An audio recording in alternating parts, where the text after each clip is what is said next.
Bonjour à tous, j'espère que vous allez excellemment bien et aujourd'hui on va parler football, on continue avec la Coupe du Monde de football et on attaque les huitièmes de finale, ces matchs à élimination directe. Ce sont des matchs importants les huitièmes de finale, là on va voir si les équipes peuvent aller loin dans la compétition. On a souvent des équipes qui commencent fort les phases de poule et puis en huitième de finale elles commencent à s'écrouler et on sait qu'ensuite elles risquent de se faire éliminer en quart ou en demi-finale. Ça avait été le cas par exemple de la France à la Coupe du Monde 2014 en football masculin, où on avait fait une très bonne phase de poule. Et puis en huitième de finale, on avait eu ce match un peu compliqué face au Nigeria, qu'on avait gagné 1 ou 2-0, je me souviens plus, mais avec un match très difficile. On s'était fait éliminer le match d'après.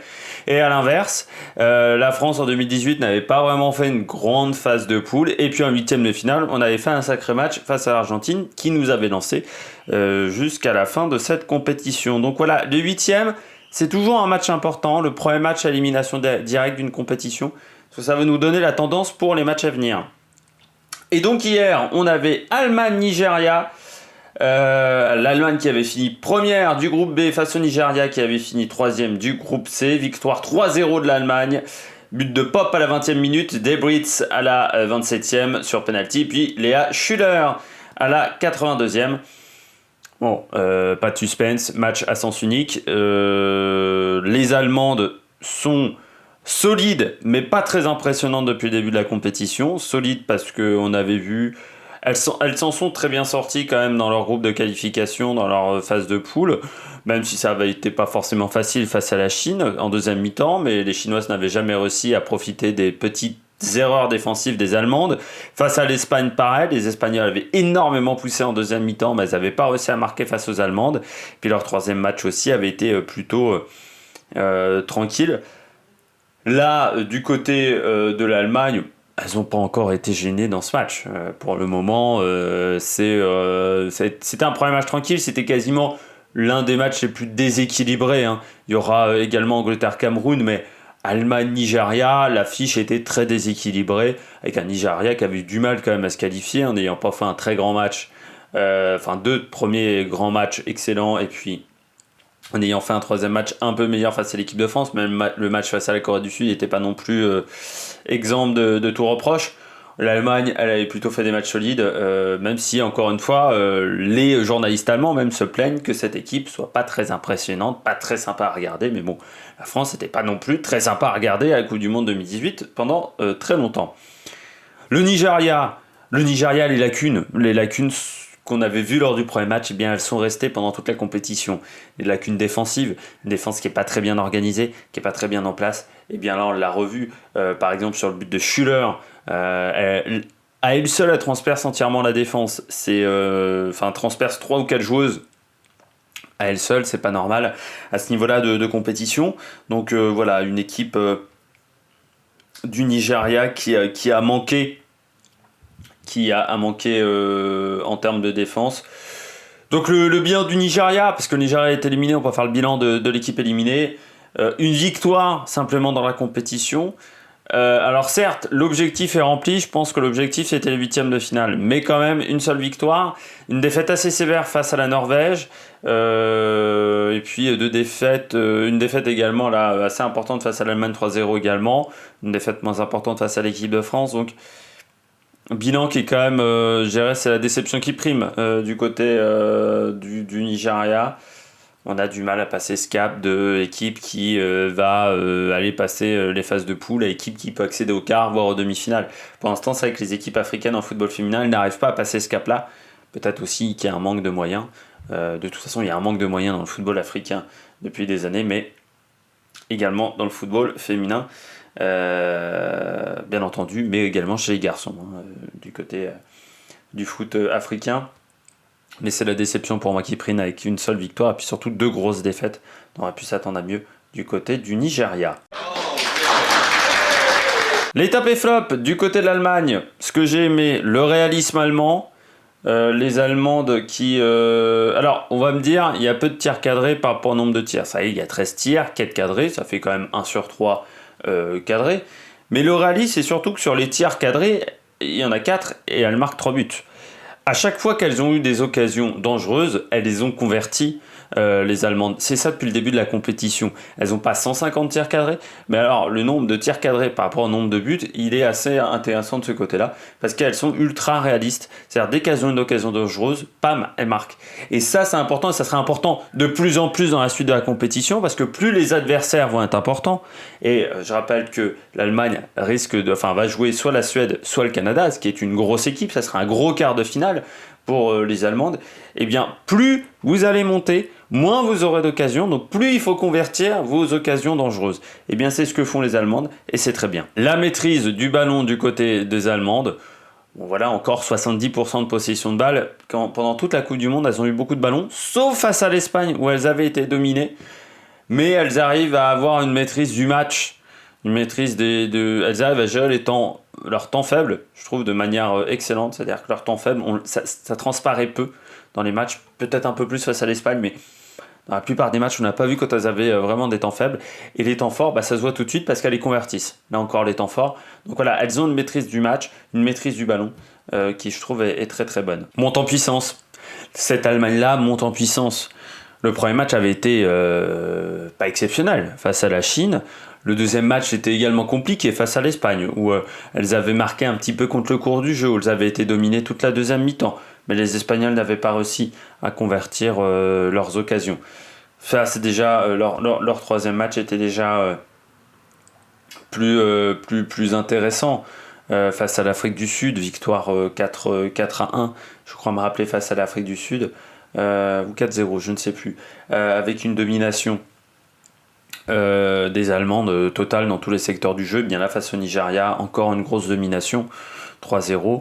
Les Nigérianes ont peu vu le ballon, et voilà. Et quand vous montez en puissance de cette manière, on sent qu'en quart, là encore, c'est une équipe qui joue de mieux en mieux dans cette Coupe du Monde. Même si les adversaires ont l'air d'être moins forts, oui, mais le jeu fait par l'Allemagne est un peu meilleur que sur les premiers matchs. Alors après, est-ce que ça ira loin? Est-ce que ça dépassera les quarts de finale? Ça, je ne sais pas trop, parce qu'elles auront un quart difficile de toute façon, mais voilà, ça va un peu plus loin et ça, c'est intéressant. Les flops, le rythme. Le rythme du match, très, très, très, très lent, le rythme. La partie n'a jamais été enlevée. Alors, c'est aussi dû à l'adversaire, le Nigeria, trop brouillon, mais beaucoup de fautes pendant toute la rencontre, on reviendra là-dessus, ce qui fait que le rythme a vraiment été haché. On n'a jamais été emballé par ce match. J'ai regardé, j'ai pas été emballé par la rencontre. J'ai trouvé que le rythme était très très lent, était très haché. Pour le moment, sur un rythme comme ça, sur un match un peu en dedans, on a été en dedans pendant toute la rencontre, elles ne mettront pas en difficulté leurs adversaires. Là, ça a marché, c'était le Nigeria. Le Nigeria, c'est pas costaud. Face à la Suède, face au Canada, il faudra faire un match un peu plus enlevé. 16 fautes, beaucoup trop de fautes. Beaucoup trop de fautes du côté de l'Allemagne. 16 fautes face à une équipe du Nigeria qui certes est athlétique, mais ne les a pas mis en difficulté régulièrement. Beaucoup de fautes du côté du milieu de terrain, du côté des Allemandes. Donc voilà, ça donne des occasions à l'adversaire. Alors les Nigérianes ne les ont jamais converties. Par contre, face à la Suède, face au Canada qui est très très fort sur coups de pied arrêtés, la Suède aussi c'est pas mal au niveau des coups de pied arrêtés. Faudra faire beaucoup mieux, il ne faudra pas donner autant de balles à son adversaire. Ce que j'ai aimé du côté du Nigeria, c'est la vitesse de cette équipe du Nigeria. Bon, je l'ai un peu dit pendant toute la rencontre, c'est une équipe qui est très athlétique, qui était très très bien préparée avec l'ancien coach de la Suède à la Coupe du Monde 2011. Et bien là, ça a été également très intéressant avec un trio, surtout deux joueuses. Bon, certes, il y avait Canu sur ce match-là, mais qu'on avait peu vu pendant toute la Coupe du Monde. Moi, j'avais pas souvenir qu'elle avait été très présente. Je sais même pas si elle était titulaire, en fait, Canu. Très clairement pour vous le dire. Moi, je l'avais pas remarqué pendant les matchs de Coupe du Monde, mais dites-le moi en commentaire si vous l'aviez remarqué, Canu. Mais surtout, du côté de la vitesse, au Paranosier et puis Ordega, qui sont deux joueuses qui sont très rapides. Alors, après, c'est brouillon. Ça, c'est clair et net. Mais c'est rapide et elles ont mis en difficulté leurs adversaires grâce à leur vitesse de jeu. Ça a été le cas pour les Françaises qui avaient été mis en difficulté. Ça avait été le cas également pour la Corée du Sud qui avait été grandement mis en difficulté. Ou le premier quart d'heure face à la Norvège aussi, elles avaient mis en difficulté les Norvégiennes. Surtout Ordega qui avait mis en difficulté les Norvégiennes. Et là, ça a été la chose qui a le mieux marché lors de cette Coupe du Monde et également lors de ce match face à l'Allemagne. L'intelligence de jeu. Il en manque du côté du Nigeria. Ça va vite. Le problème, c'est qu'elles ont du mal à enchaîner 2-3 temps de jeu, les Nigérianes. Il y a souvent des mauvais choix. Et face à une défense comme la France, on l'avait vu, mais comme face à la Norvège ou face à l'Allemagne, face à des défenses qui sont solides, vous ne pouvez pas perdre autant de ballons dans les 30 derniers mètres. Et pourtant, elles en ont perdu beaucoup trop par rapport au nombre d'actions qu'elles ont eues. Il y a quasiment 50% de balles qu'elles ont perdues, 50% de possibilités d'attaque qu'elles perdent à ce moment-là. C'est beaucoup trop. Et donc il faudra faire beaucoup mieux lors des matchs, lors des futures compétitions pour l'équipe du Nigeria. Les pertes de balles, 53% de possession, de passes qui sont arrivées à destination, c'est-à-dire qu'il y en a 47% qui sont ratées. C'est beaucoup trop faible. Ce qui est acceptable, c'est 75%. Donc là, on est loin des 75%, on est 20% en dessous. Non, beaucoup trop d'imprécision, mais ce qui va un petit peu ensemble avec l'intelligence de jeu, c'est que des fois, on tente des choses qui sont impossibles. Voilà, il y a des passes, on le voit que ça peut pas fonctionner, donc on se demande pourquoi les joueuses elles n'arrivent pas à comprendre que ça ne peut pas marcher. Donc voilà, du côté du Nigeria, beaucoup trop de pertes de balles dans ce match et c'est dommage.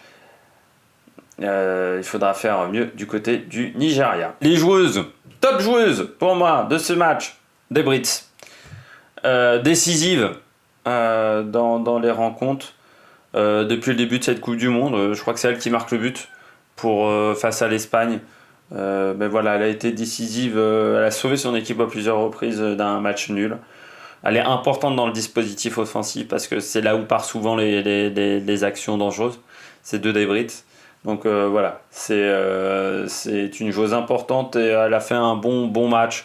Elle a fait une bonne Coupe du Monde de toute façon, je trouve, des Brits. Donc voilà, on espère la revoir avec un bon niveau dans les matchs à venir.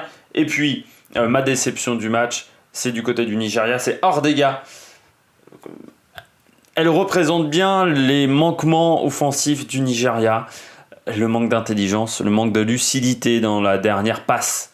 Le manque de justesse technique également parfois, elle va vite, mais des fois j'ai l'impression qu'elle fait un effort tellement violent qu'ensuite elle n'arrive plus à être lucide pour faire une passe et provoquer en fait vraiment le danger. Donc voilà, c'est dommage de la part de Ordega qui en plus a commis pas mal de fautes lors de cette rencontre. Donc voilà, elle a un peu haché le jeu également nigérian. Donc voilà, elle a été un petit peu en dessous lors de cette rencontre. J'espère que vous avez aimé cette vidéo. N'hésitez pas à réagir dans les commentaires. Si vous avez aimé, n'hésitez pas à vous abonner. N'hésitez pas à mettre un pouce bleu. Puis nous on se retrouve pour de nouvelles aventures sur l'Amérique Production. Ciao ciao.